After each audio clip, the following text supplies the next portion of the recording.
52번째, 52번째 말씀을 나누도록 하겠습니다. 벌써 50번이 넘었네요.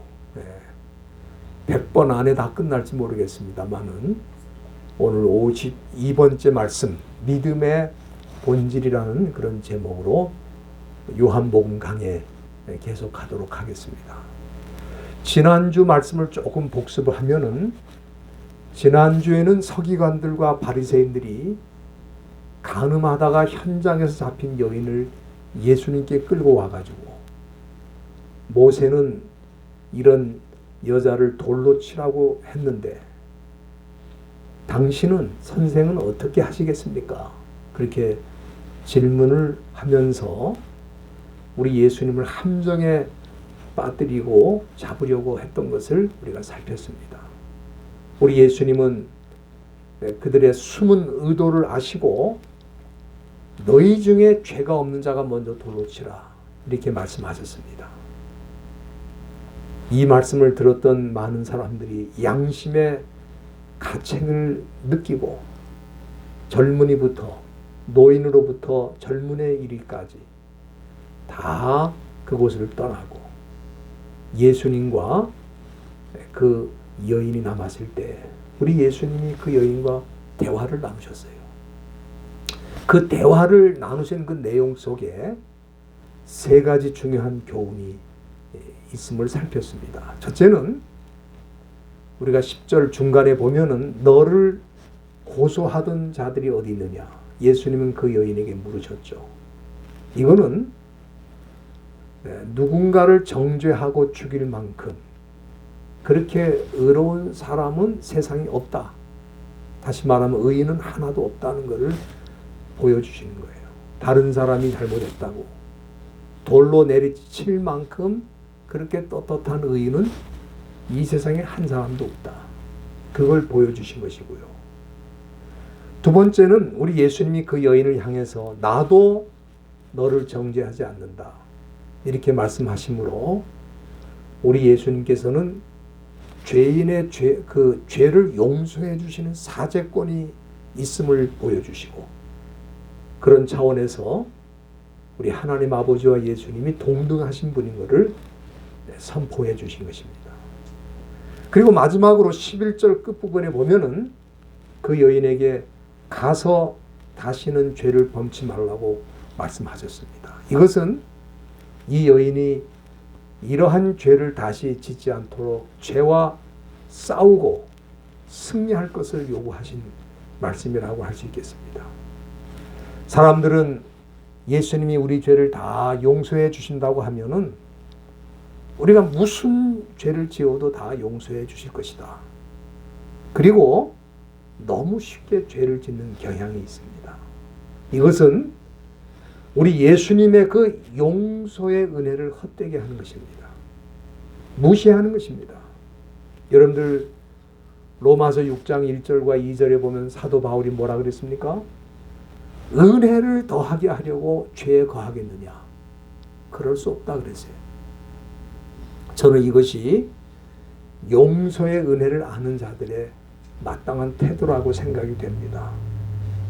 용서의 은혜를 받은 후에 우리는 또 죄를 지어도 주님이 용서하실 테니까 나는 그 죄를 짓겠다. 그게 아니죠. 성령의 도우심으로 죄와 싸우면서 일생을 승리의 길로 가야 되는 것입니다. 이것이 예수님의 용서의 은혜를 아는 자의 그 삶의 모습이라고 생각합니다. 그렇기 때문에 우리 예수님은 이 여인에게 가서 다시는 죄를 범치 말라고 그렇게 당부해 주신 것입니다. 오늘 본문 말씀에는 예수님께서 이 바리새인과의 그 대화를 통해서 또 사람들과의 대화를 통해서 기독교의 본질이 무엇인지를 보여주시는 내용이 나와 있습니다. 그 내용이 상당히 논리적인 변증입니다. 아주 라지컬한 그런 말씀이기 때문에 우리가 이 말씀을 잘 이해할 필요가 있다고 봅니다. 여러분들 우리가 신앙의 본질이 뭔가, 기독교인의 신앙의 본질이 뭔가 그럴 때에 저는 12절 말씀에 나와 있다고 생각합니다. 거기 보면은 예수님께서 뭐라고 하셨습니까? 나는 세상의 빛이라 그렇게 말씀하시면서 나를 따르는 자는 어두움에 다니지 않고 생명의 빛을 얻으리라 그랬어요. 여기 이 구절을 잘 보시길 바랍니다. 여기 보면은 믿음의 본질이 무엇인지 나와 있는데 이 기독교인의 그 믿음의 본질이라고 하는 것은 한마디로 예수님을 따르는 것이다. 그렇게 여기 보여주신 것입니다. 유명한 목사를 따라다니는 게 아니에요. 무슨 유명한 교회를 따라다니는 게 아닙니다. 신앙의 본질은 오직 예수님을 따르는 것이 그 본질이라고 할 수 있겠습니다. 그렇다면은 왜 우리가 예수님만 따라야 되는가? 여기 12절 초대에 보면은 예수님이 선언하셨습니다. 나는 세상의 빛이라 그랬어요. 우리가 예수님을 따라가야지만 빛을 볼 수 있는 거예요. 세상 사람들은 낮에는 태양이 있고 밤에는 전깃불을 켜면 되는데 뭐가 어둡다고 그렇게 말하느냐 그러는데 여러분들 사실은 지금 우리가 살고 있는 세상은 너무너무 어두운 세상입니다. 예수님은 당시 유대인들이 살던 세상이나 지금 이 시대나 사람들이 모두 어두움 속에 살고 있다고 보시는 것입니다. 여러분들 기원전 4세기에 그 그리스의 철학자 가운데 한 사람인 디오게네스라고 하는 사람이 있는데 이 사람은 소크라테스의 제자로 알려져 있습니다. 이 사람은 밝은 대낮에도 늘 등불을 켜가지고 들고 다녔어요. 그러니까 사람들이 이상하잖아요. 대낮에 등불을 켜고 다니니까. 당신은 왜 그렇게 밝은 대낮에도 등불을 켜고 다니는가? 그렇게 질문을 했어요. 그때 디오게네스가 뭐라 그랬습니까? 당신들 눈에는 이 세상이 환하게 보입니까? 나는 세상이 너무 어두워서 등불을 켜고 있고 이 세상에 정직한 사람이 있는가를 찾기 위해서 난 등불을 들고 다닙니다. 그렇게 대답을 했다고 그럽니다. 그러나 손에 등불을 켜고 다닌다고 해서 세상이 밝아지는 거 아니죠. 우리 예수님께서는 어두운 세상에서 사람들이 밝히 보고 살 수 있는 길을 말씀해 주셨습니다. 12절 중간에 보면은 나를 따르는 자 그랬어요. 나를 따르는 자가 어디에 다니지 않고 어두움에 다니지 않는다 그랬어요. 그러니까 이 말은 역으로 말하면 무슨 뜻입니까? 예수님을 따르지 않는 사람들은 여전히 어두움에 있는 거예요. 이 사람들이 이걸 잘 모르죠. 밝은 세상에 살고 있다. 뭐가 어둡냐? 그렇게 말하는데 우리 예수님 뭐라 그래요? 나를 따르는 자는 어둠에 다니지 않을 것이라고 말씀하셨으니까 나를 따르지 않는 사람은 여전히 어둠 속에 헤매고 있다는 말씀을 해주신 거예요. 나를 따르는 자는 어둠에 다니지 아니하고 생명의 빛을 얻으리라. 생명으로 나가는 빛을 얻게 될 것이다. 그렇게 말씀하신 것입니다. 여러분들 사도 요한은 예수님의 제자 가운데 유일하게 예수님을 빛이라고 그렇게 강조하며 이 복음서를 기록한 사람입니다. 그는 요한복음 초도에도 이미 예수님을 세상의 빛이라고 그렇게 증거했습니다.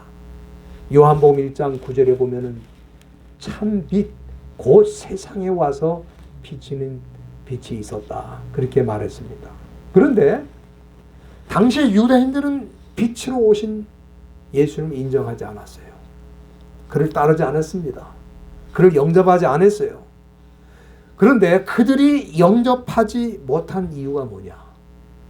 사도 요한은 요한복음 1장 10절에서 그 이유를 말씀했어요. 그건 뭐냐면은 세상이 그를 알지 못했다 그랬어요. 그러니까 이 시대도 마찬가지죠. 사람들이 예수님을 영접하지 않는 유일한 이유가 뭐냐면 예수님을 모르기 때문에 그래요. 예수님을 모르기 때문에 영접지 않는 거예요. 예수님 당시에 바리새인들은, 유대인들은 예수님이 무슨 말씀을 하셔도 본문 13절에 보세요. 내 증거는 참되지 않다 그랬어요. 다시 말하면 예수님 혼자 주장하는 거기 때문에 그 증거를 참되다고 할 수 없다는 거예요. 그들이 이런 주장을 하는 이유가 뭐냐면은 구약 율법에 신명기 19장 15절을 보시면은 모세 율법에 뭐라고 되어 있냐면 사람이 아무 악이든지 어떤 사람이 죄인이라고 하는 것을 입증하려면은 한 증인으로만 해서는 안 되고 두 증인의 입으로 또는 세 증인의 그 입으로 해야 된다. 확정해야 된다. 그 얘기는 뭐냐면은 누군가 범인으로 만들려면은 그 사람이 죄를 지었다고 하는 증거를 댈 수 있는 두 사람 이상의 증인이 필요하다 그 말이에요. 그러니까 예수님이 당신 혼자서 나는 빛이다. 나는 하나님의 아들이다. 나는 하나님과 동등하다. 그걸 어떻게 인정하냐 이 말이에요. 두세 사람의 증인이 필요한데 혼자 말하니까 우리는 그걸 받을 수가 없다. 그 주장입니다. 우리 예수님도 그걸 잘 알고 계시죠. 그래서 본문 17절에 보니까 뭐라 그랬어요? 너희 율법에는 두 사람의 증거가 참되다 그러지 않았느냐. 다시 말하면 두 사람 이상의 증인이 필요하다. 그런 얘기죠. 그런데 예수님은 혼자 주장하는 것이니까 참되지 않다는 겁니다. 그때 우리 예수님 뭐라 그러셨어요? 14절 중간에 보세요. 내 증거는 참되다 그러셨어요. 그러면 예수님이 이런 주장을 하시는 근거가 뭔가? 저는 이 성경을 쭉 읽다 보면은 사람들은 예수님의 말씀이 황당하다고 생각하는 거죠. 우리 당시 유대인들도 마찬가지예요. 혼자 떠들어내는 거다 이거예요. 증인도 없는데 그걸 참되다고 그럴 수 있느냐? 지금 이렇게 논리적으로 접근하는 겁니다. 그런데 우리 예수님은 논리적으로 접근할 때 또 논리적으로 대답하시는 분이에요. 저는 이 예수님의 말씀을 이렇게 읽다 보니까 예수님의 그 논리가 얼마나 정확하고 정연한지 참 놀랄 정도입니다. 우리 예수님의 말씀은 때로는 매우 논리적이면서 설득력이 있어요. 우리 예수님 말씀은 놀라운 말씀이고 때로는 논리를 벗어나고 논리를 넘어선다 그렇게 생각하는데 물론 그런 부분도 있어요. 그러나 어떤 때는 대단히 논리적이고 설득력이 있어요. 그러면은 예수님께서 예수님의 증거가 참되다고 말하는 그 근거가 뭐냐? 그건 두 가지입니다. 첫째는 여기 14절 중간에 보면은 예수님이 내 증거가 참되다고 하시는 이유가 뭐냐? 나는 내가 어디서 오며 어디로 가는지 알고 있다. 그렇게 말씀하셨어요. 여러분들 이거 굉장히 중요한 표현입니다. 왜냐하면은 인간은 사실 어디서 오며 어디로 가는지 몰라요. 많은 사람들이 우리는 어머니 뱃속에서 왔다 그러는데 그건 생물학적인 설명이고 대부분의 사람들은 어디서 왔는지 또 어디로 가는지 잘 모르고 살고 있어요. 우리가 한 가지 알 수 있는 거는 여러분들 시편 139편 13절 한번 다 말씀을 보시길 바랍니다. 거기 보면은 다윗이 그런 표현을 쓰고 있어요. 주께서 내 장부를 지으시며 나의 모태에서 나를 조직하셨다. 내 장부를 지으셨다. 장부라는 내 몸의 모든 기관을 다 만드셨다는 거예요. 나를 모태에서부터 조직, 올가나이즈 하셨다는 거예요.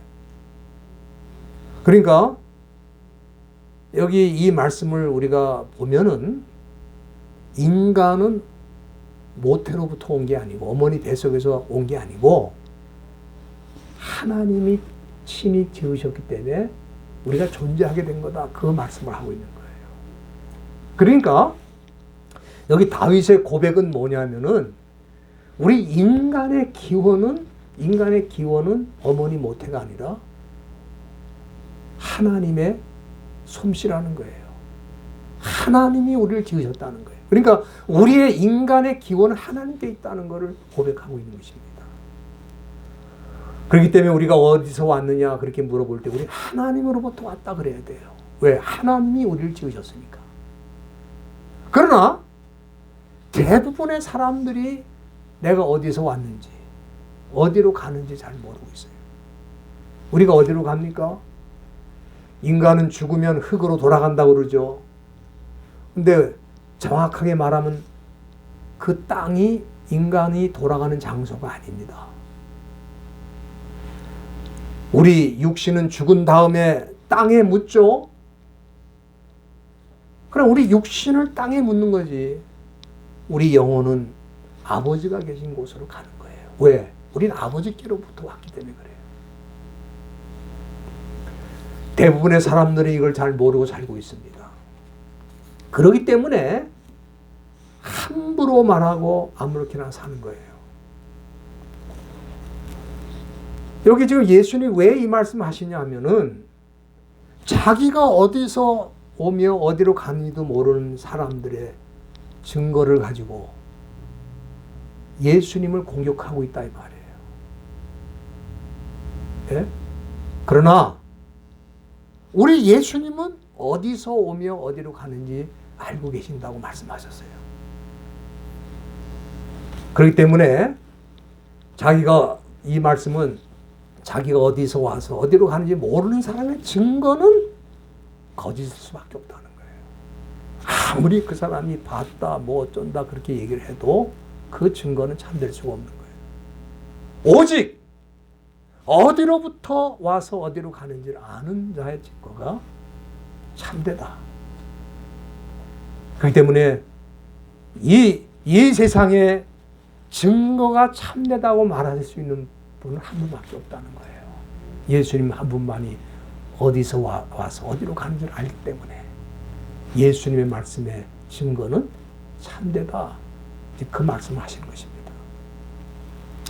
두 번째는 우리 예수님의 그 증거가 참되다고 하시는 그 근거가 뭐냐면은 그거는 그 근거를 아버지께 있다 그렇게 말씀하셨어요.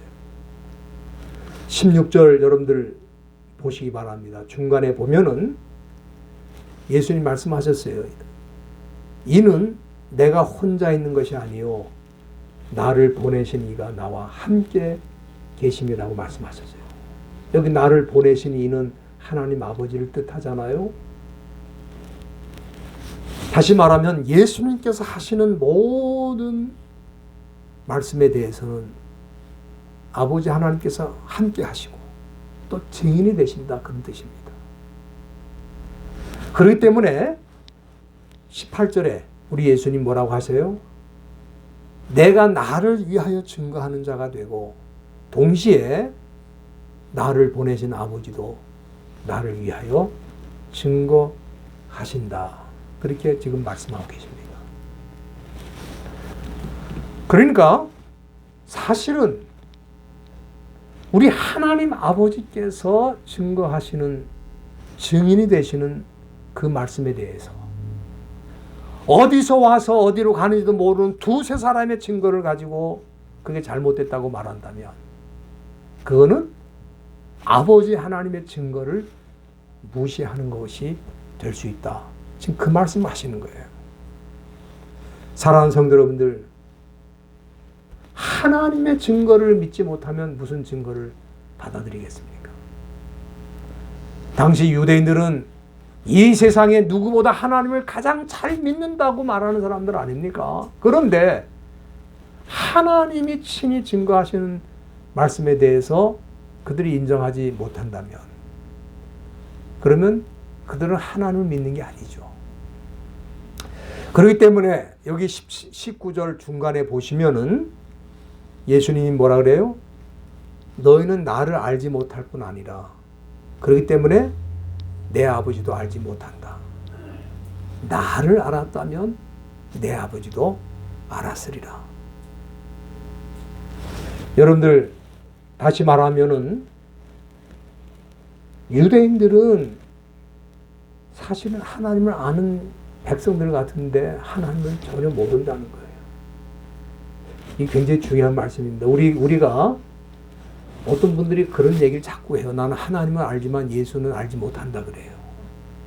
하나님은 인정하지만 예수를 인정할 수 없다 그래요. 근데 우리 예수님 뭐라고 말하냐면은 나를 알았다면 내 아버지도 알았으리라 그랬어요. 그러니까 예수님을 알아보지 못하는 그 근거로 인해서 유대인들은 하나님 아버지를 사실은 잘 모르는 사람들이다. 즉 그렇게 말씀하신 거예요. 사실 이 완벽한 논리입니다. 바리새인들이 더 이상 할 말이 없잖아요. 우리 예수님은 하나님의 증거를 가지고 나오셨어요. 사람의 증거가 아니다 이 말이에요. 두세 사람 어디서 와서 어디로 가는지도 모르는 두세 사람이 증거해가지고 그건 참이다 거짓이다. 사실 우리 인간의 법정에서 얼마나 잘못된 판결이 많습니까? 사실은 사형죄를 짓지도 않은 사람이 거짓 증인의 말만 듣고 재판관이 판결을 내려서 죽은 사람도 한두 사람이 아닙니다. 그렇지 않아요? 오늘날 이 시대 인간의 법정에서 소위 증인이나 증거물을 가지고 판결을 내렸다고 하는 것 중에 잘못된 판결이 얼마나 많냐 이 말이에요.